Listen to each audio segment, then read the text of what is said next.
Hi, this is Jason Nickleby, Assistant Director with the Minnesota State High School League, and this is football officiating training tape number 5. A lot of good work over the first few weeks of the season, but there's plenty of stuff that we can work on and get better on as the season progresses. And again, when we're looking at these plays, not picking on any one official or crew, player or team, just trying to learn from these, and again, use them as part of our pregame and our planning as we prepare for the games this week. So with that, let's take a look at some plays.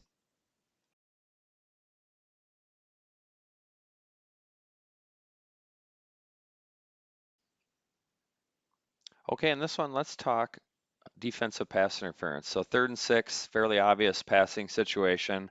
We're going to have a deep pass to the corner of the end zone nearly at the pylon, and we're going to have defensive pass interference called here. It appears to be correct, called by the line judge and the back judge. Now, uh, first, mechanically, reading the play, remember back judges, if it's a passing situation, we need to be ready to get into our back pedal right away, read the guards pass block right here. We'll turn our hips and go, and then we should stop at the goal line.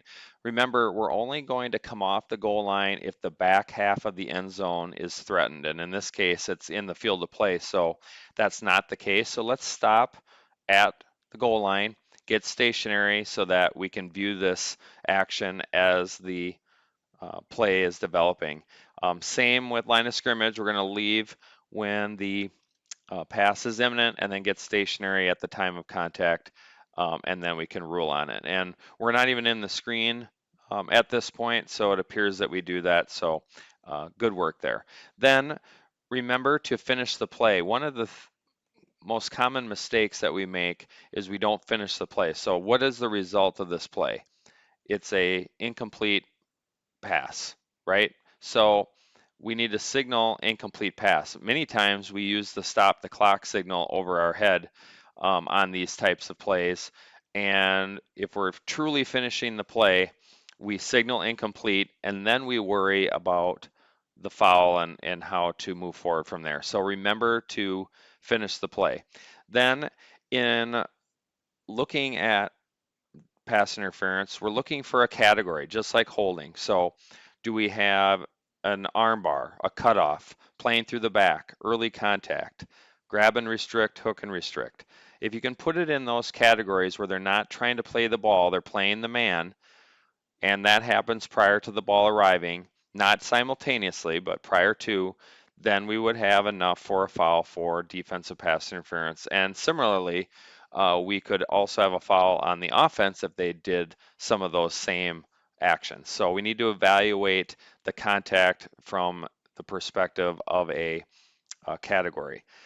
If we have a category and we can put it there, there's clear restriction, impedes their ability to make a play on the ball, then we need to have a flag down for defensive pass interference, which we do here, which is great. When we have two flags, no preliminary signals. We got to make sure that we have the same thing. What if it's something different? We need to make sure it's the same.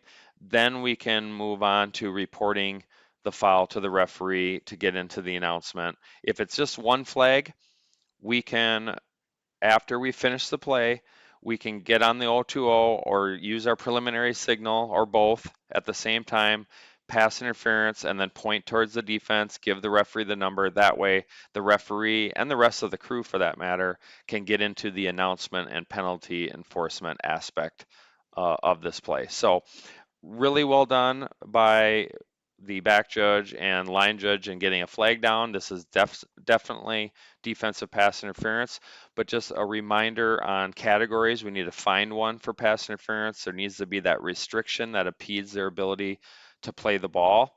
And then we need to finish the play, and then we can get into penalty enforcement and the announcement.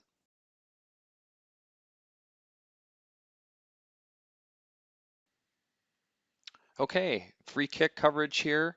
So remember, let K cross our face, both umpire and back judge. So we do a good job here. And then we're going to have a flag at the end of this play for a face mask. And We're going to have a good announcement. You're in conference. Personal foul, face mask. On the kicking team, 15-yard penalty will be assessed to the end of the run. First down. So good job there. Referees, just something to note, we don't need to walk quite a distance. Just clear players and go ahead and get into your announcement. Whether a game is on TV or not, they'll be able to pick you up from where you are, especially when you have a mic. So you don't have to go too far. Just clear players and then go ahead, get stationary, and get into your announcement. And remember, we need a number when we have a foul, and if we don't know it, then of course don't guess. And we do a good job, with that.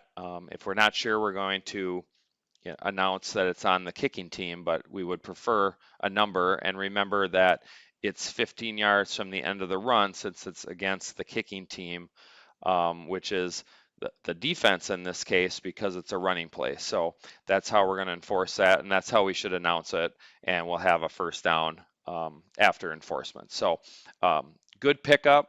Definitely gets his hand in that mask and twists and pulls. So this is definitely a foul and one we want to get, and we do a nice job of picking this up. And our mechanics and coverage are great on this play too. Nice job.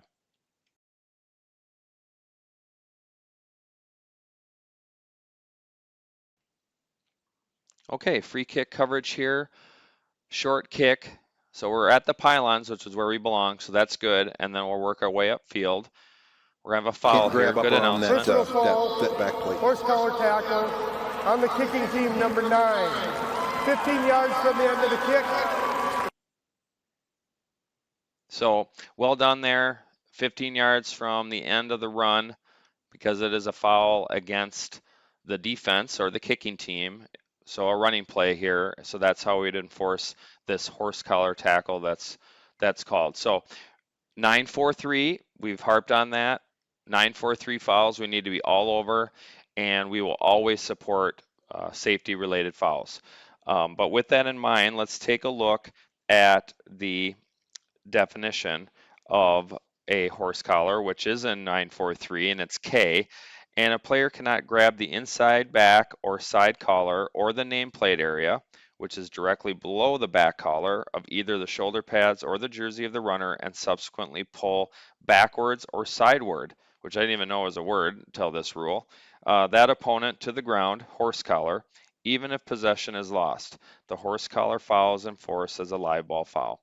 Okay, so if we evaluate this, it doesn't really have the true markers of a backwards or sideward pull down. You kind of see that telltale sign when their legs come out from underneath them. However, again, we will always support safety related fouls. And if we think on the field as this is occurring that this is a backwards or sideward pull down, even if they fumble, that is a horse collar tackle and one we would want called. So it's more to point out the rule 943K, and we need to review that language and be on the lookout for backwards or sidewards pull downs where they take their legs out from underneath them.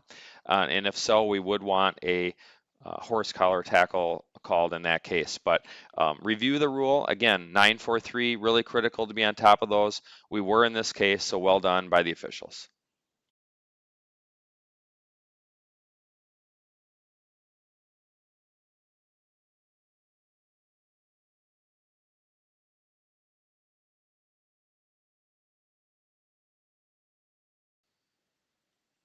Okay, pass play on this one, right down the middle. We can't get beat deep as the back does, so we got to turn our hips and go so we can get in position. I think we do in this case.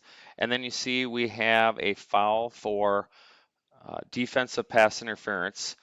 Okay, we keep a good cushion off to the side. If we can get a little bit deeper than this action, that would be ideal, but we are trying our best to stay deep of that. And then we do pick up this foul for defensive pass interference. And remember, first thing is we need to finish the play. You see here, flag is down, and then we do 2 swipes of incomplete. So we do finish the play, and that is excellent.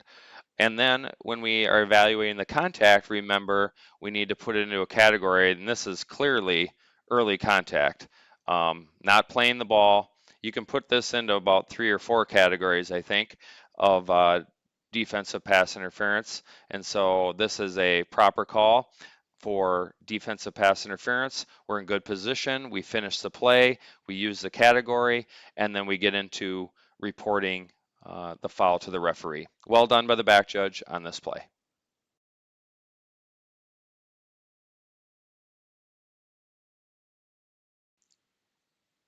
Okay, free kick again. We're going to evaluate mechanics and then talk philosophy and what we're looking for relative to an illegal block in the back. So we have a pretty long return here, and we do a nice job of moving along in coverage.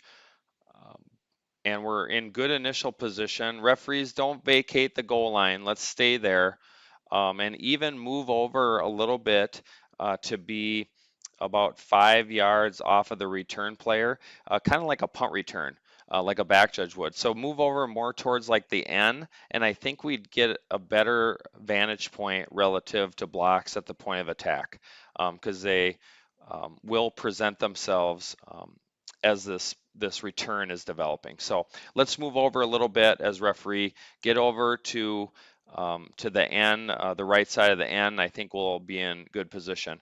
And then you see this block nearest the referee. This player from the kicking team goes flying, and the runner goes past him. So let's talk about illegal block in the back. So when they're in chase mode and you see this player from the return team, number 12, is chasing the player he's going to block, any contact in the ball that causes displacing contact, or I'm sorry, any contact in the back, not with the ball, in the back that causes displacing contact is a foul for an illegal block in the back.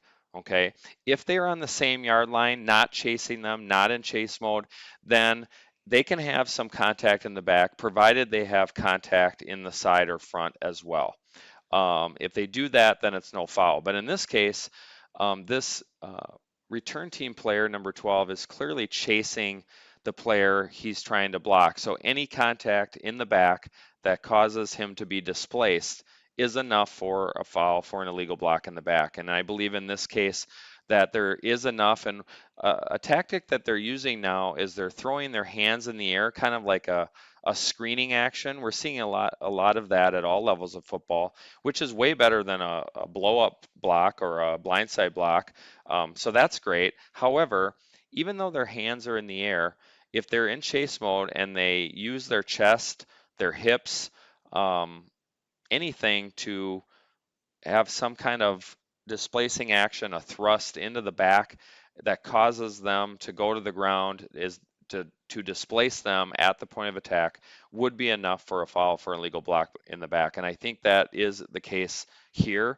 And this is also an example of being ready to officiate. This is the very first play of the game.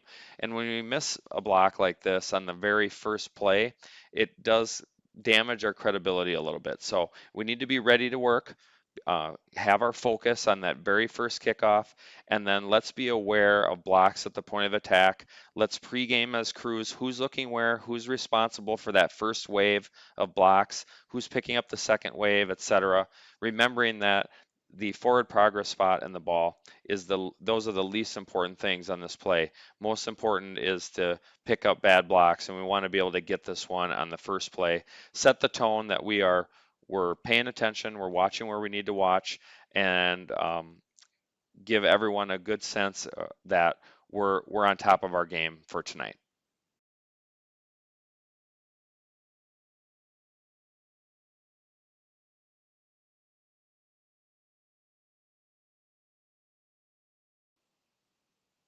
Okay, 4th and 2 here, running clock, and we're going to have encroachment. Pretty straightforward, but it is 4th down, so we need to be ready for that. And we're going to have a good announcement by the referee. Defense, number 51, 5-yard penalty, results in a first down.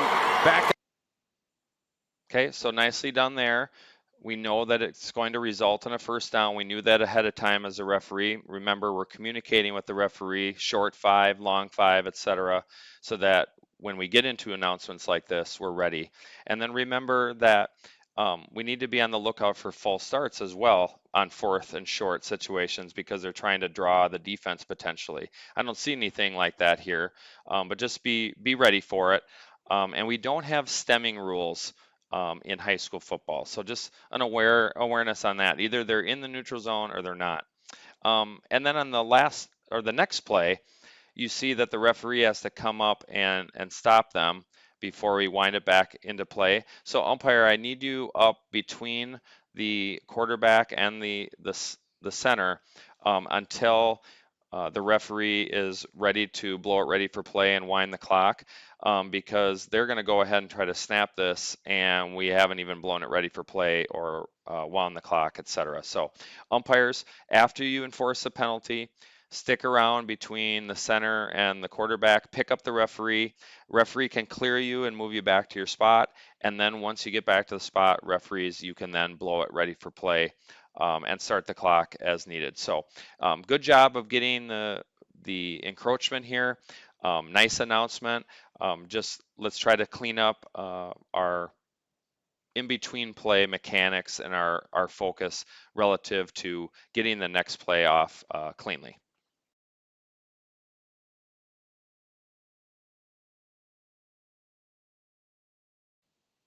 Okay, again, free kick coverage here, and this is also the opening kickoff of the game. And we're going to have a return, and I want you to take a look at that block at the 25-yard line, right as the return player goes by. Um, again, needing to be ready to officiate. We can't take these plays off. Let's stay at the pylon until we get control of the ball, and then we can move forward. Again, forward progress, not really the important aspect of the play. We want to officiate blocks and get our vision to point of attack. We should have referee and down judge position looking at this block.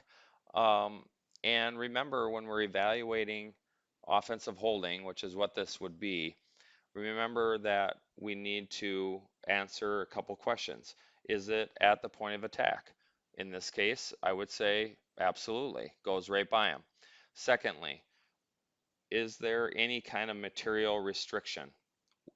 And further, what category is it if there is material restriction?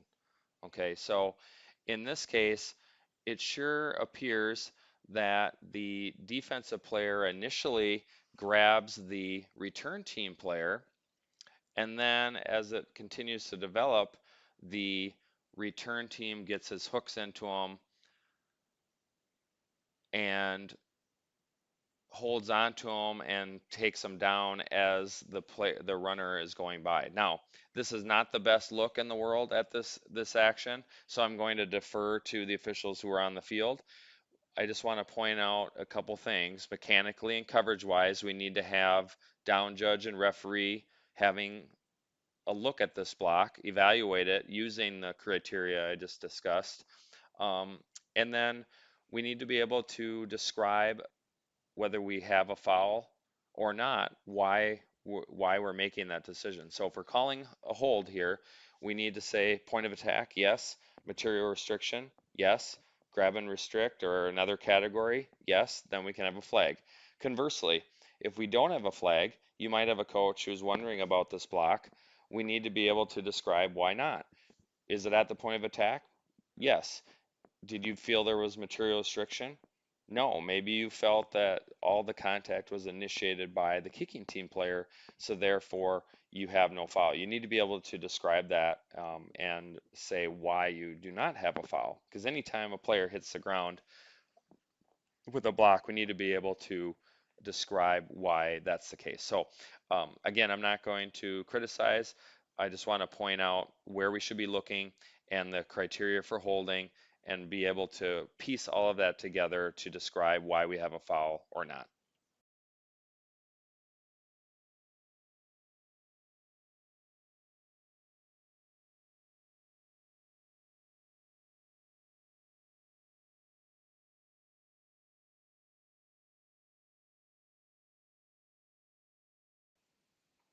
On this one, we're going to have a pass play out into the side zone nearest the line judge, and he's going to be driven back, and we properly wind the game clock, and we turn and face players as they are out of bounds, which is excellent. That's exactly what we should do.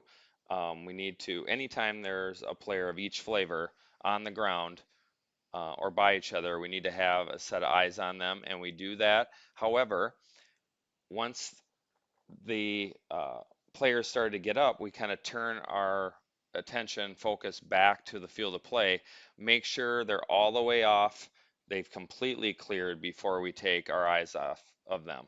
Because I think this is a situation where uh, using cross field mechanics would be the best use of our resources as a crew. This is a perfect example of when we should use crossfield mechanics. We can officiate the players out of bounds, clear them, and then we can turn and look across the field to our line of scrimmage partner who can give us the spot.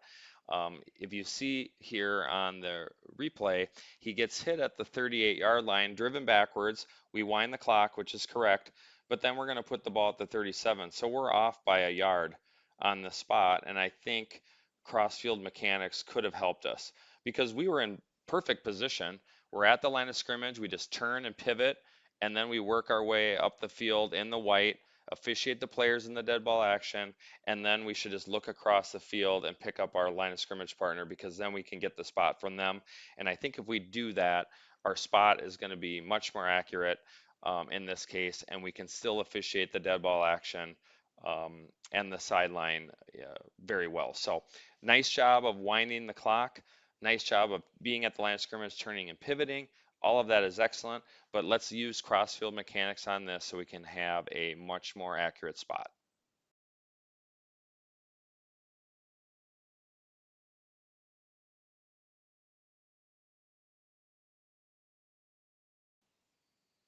Okay, we're going to have a 1st and 15 play here where the quarterback is going to roll out to the right side. Remember, maintaining the line of scrimmage until a pass is imminent, okay?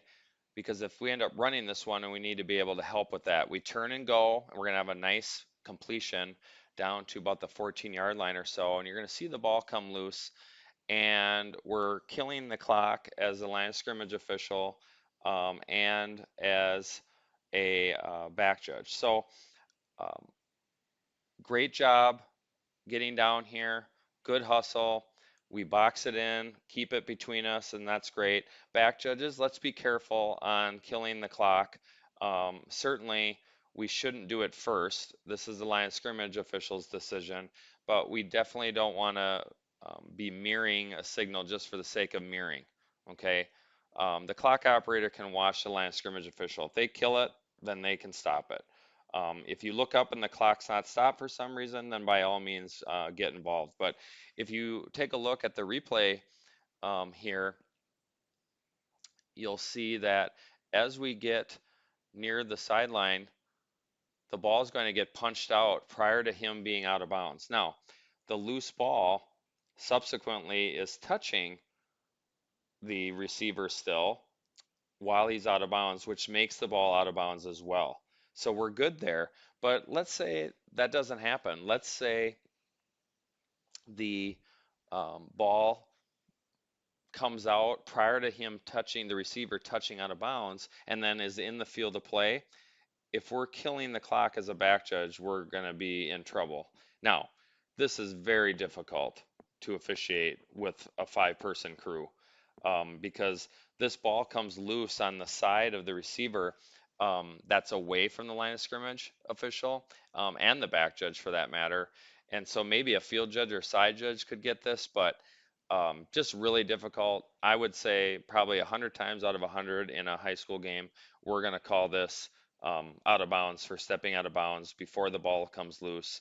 And even probably in college games, we do the same. So um, no fault on the officials at all. Just something to be aware of is, the potential for that ball coming loose. Let's not anticipate that he's going to go out of bounds. Let's not anticipate that he's going to go down.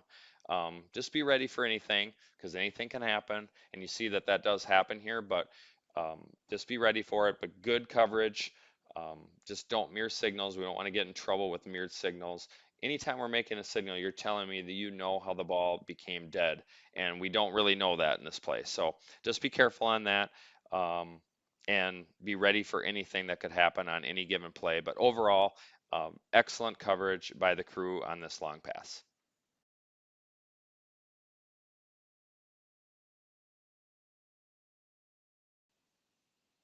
Okay, first and goal on this one, first play of the second quarter, and we're going to have outstanding mechanics and judgment by the line judge on this play. So, going to have a really tight play to the goal line, and we have an outstanding sell. Comes in with the dead ball signal. We're going to put it basically on the 6-inch line, and it's going to be really tight. And we need to be ready for double action. You know, they reach, they're down, and then they reach, those kinds of things. But in this case, outstanding mechanics. We get to the goal line. Remember, anytime 7 and in, we're going to go to the goal line for sure. Inside the 10 to the 5 and on, but here from the 2 right to the goal line, and then we can work back into the field of play for forward progress as needed. But you'll see here on the replay that when he gets airborne here, he's going to be heading towards the goal line. He's going to be contacted by the defensive player, and we don't have a shot right down the goal line, but it sure appears that when he hits the ground and is down by rule, that the ball is short of the goal line. So remember, we only need to penetrate the goal line for a touchdown, but we're in outstanding position. I think we make an outstanding call and we use outstanding mechanics. So incredible job by the line judge on this play. Very well done.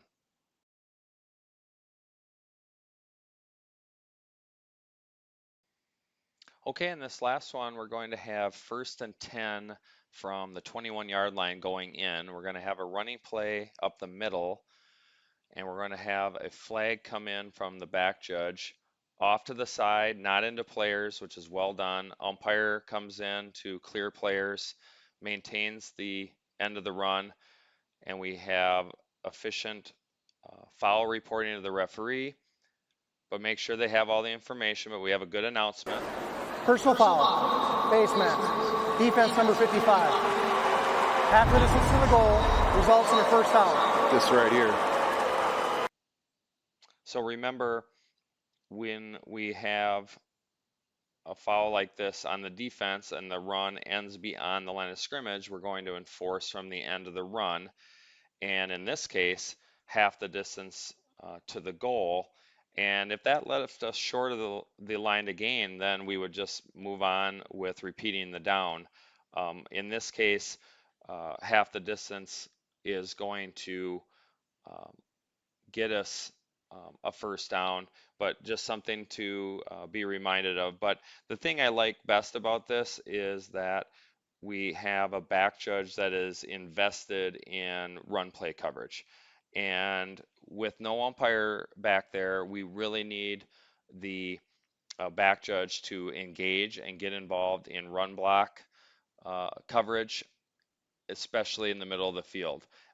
And I can't tell if there's a face mask. I'm going to 100% believe the back judge on this because we are focused in, we are engaged, we get it in there, and we're decisive, and we do a nice job of covering blocks. And that's the best part about this is that the back judge is engaged in running play coverage, and we don't take a break because it's a run as a back judge. We need back judges to be engaged, and we are on this play.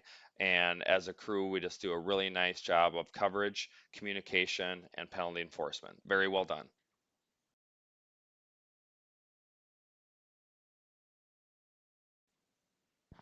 Okay, that will do it for training tape number 5. A lot of free kick coverage pieces. So let's try to pregame free kicks and scrimmage kicks, special teams plays, change of possession plays.